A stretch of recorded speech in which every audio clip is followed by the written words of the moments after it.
When I was younger, whether it was in a class, getting up in front of, my classmates, or fun fact, I used to play violin and viola like a lot, and I would have solo recitals. But I'd have these solo recitals and would be sweating down I was like 6, 7 years, oh, fuck, 6, 7, sweating down my pitch, right? Like crazy. And that type of fear of being perceived in front of the public eye followed me well into my late teens, early 20s. And while the solo recital maybe isn't public speaking, but like just being in front of a class and having to get up and like present, and that was always anxiety inducing for me for the longest time. And where I really understood the importance of that was when I got to college, because the people that were making things move, the people that were actually like making change, had to be able to present, had to be able to just get up and say something. If you're able to evoke emotion in anybody, you can then like that will translate into action later down the line. Maybe it's not immediate, maybe it is. But how I kind of got over my angst to become a better speaker, it's like a muscle, realistically. So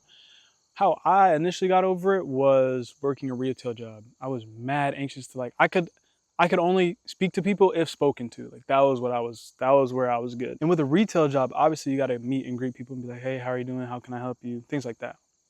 But then if conversations strike up, you can kind of just say whatever you want. Like you can compliment their shoes. They might say something about you that would be like, you could be like, oh, thank you. Or you could be like, oh, thanks. I actually got this from da-da-da. Like you could just practice saying whatever you wanted, right? And that's where I found my comfort, was because it was like, I'm never going to see y'all again. And to be honest, not that that's the mindset I would keep, because you probably will see people you speak in front of again, but just having that level of I don't care, like just say what's on your mind, is important.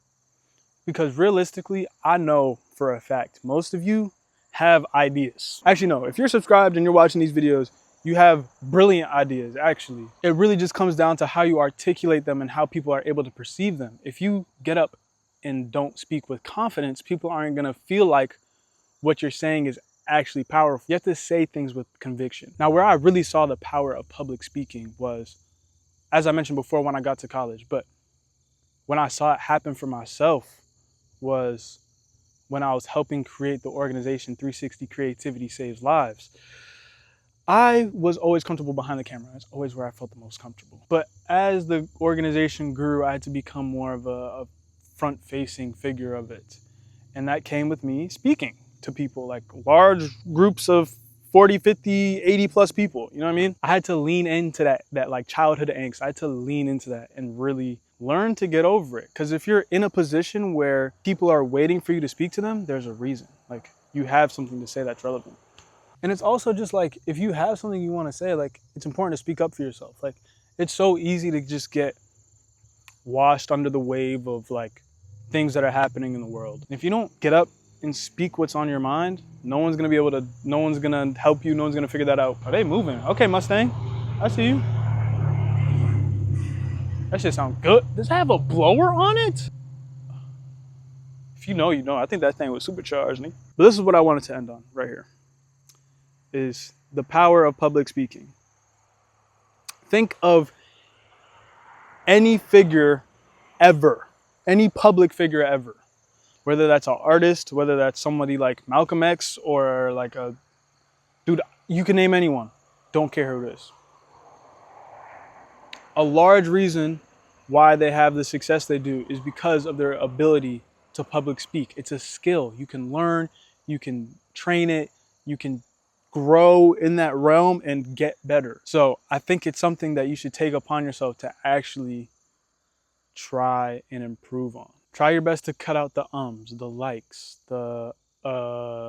just go silent. Just pause. Like, I just use like, it's never gonna be perfect. You can improve. I've seen improvement in myself, and I hope I continue to improve as I make more videos, as I talk to camera more, as I talk to more people, because I do hope to go back to more schools and talk to the students as well. I think it's a slept on skill. It's not often taught. Like I know there's public speaking classes at a lot of schools, but not a lot of people take them. If you want to be a successful businessman, businesswoman, just member of the community. You have to learn how to speak, and that's all there is to it. If you're watching this video, you're extremely blessed to even be able to have the resources to watch this, to be able to understand what I'm saying, to be able to create your own thoughts and create your own voice. And with that, I think I'm gonna call this video good. I hope you guys like these Just a Thought episodes. I kind of want to do these on top of my weekly vlogs. So if you like this style of video, let me know in the comments down below. That's gonna do it. Bye. Perfect.